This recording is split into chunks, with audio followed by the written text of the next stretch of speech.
Since 1989, the Mazda MX-5 has been one of the most fun and affordable ways to get some wind in your hair. Here at Wheels, we love that original one so much, we awarded it our Car of the Year gong. Since then, the original lightweight rear-drive Roadster formula has grown and matured, but mostly with good effect. The most popular Roadster in the world.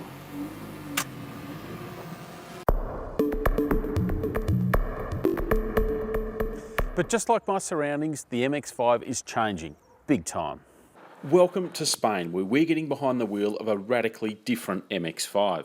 There's a new body and fresh thinking. And it looks different. In fact, this is the biggest visual change in a quarter of a century of MX-5s. The so-called ND model gets a sleeker look with more curves and a distinctly different rump. The nose is longer but lower, but the overhangs are shorter, as is the whole car. In fact, it's shorter than the original MX-5. But it's wider and the seats sit lower, making for more headroom. Plus, the body allows for the engine to sit lower and further back in the engine bay.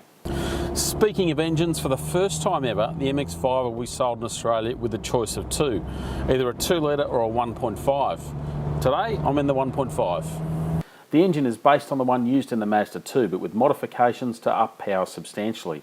Still, with 96 kilowatts, its output is modest rather than spectacular. But MX-5s have never been about tearing up the tarmac. They're about simplicity and lightweight. And this one nails it all. Bang on 1,000 kilos. It's shed about 100 kilos from the previous model, 10%. I thought this would feel underpowered, but it's really not. It's surprising how much poke it's got. You can rev it out to 7.5, have a bit of fun along the way. And like all MX-5s, it's got that fantastic little gear shift. It's just a quick... As with all MX-5s, it has half the weight hanging over the front wheels and the other half over the rears. It's all about ensuring the MX-5 is perfectly prepared for plenty of twisties. That's what MX-5s have always been about, and this one doesn't disappoint. One thing I'm not completely convinced on is the steering. It certainly points the car the way you want it to, nice and accurately, but it doesn't have that aliveness that they've had in the past. When it arrives in Australia in the third quarter of 2015, it will also get an injection of technology that engineers would never have dreamed of way back in 1989. Things like radar cruise control and even optional autonomous braking. Oh, and Bluetooth. Yep, that's something the MX-5's never had.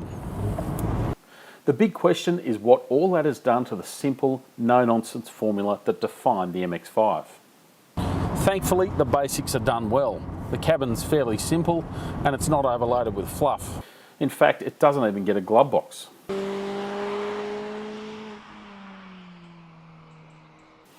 So, does it have what it takes to keep the MX-5 faithful content? Well, that will partly come down to the price, and Mazda has already confirmed that this model will be the most affordable yet, slotting in at under $40,000. But with other affordable hotshots like the Toyota 86 and Subaru BRZ lurking in the background, the MX-5 is up against more intense competition than ever. Thankfully, Mazda hasn't mucked around with the MX-5 formula. I wouldn't call it fast, but it's brisk and it is super fun to drive. In many ways, it's back to the future, a driver-focused roadster which has gone back to the simple, compact DNA that defined the original.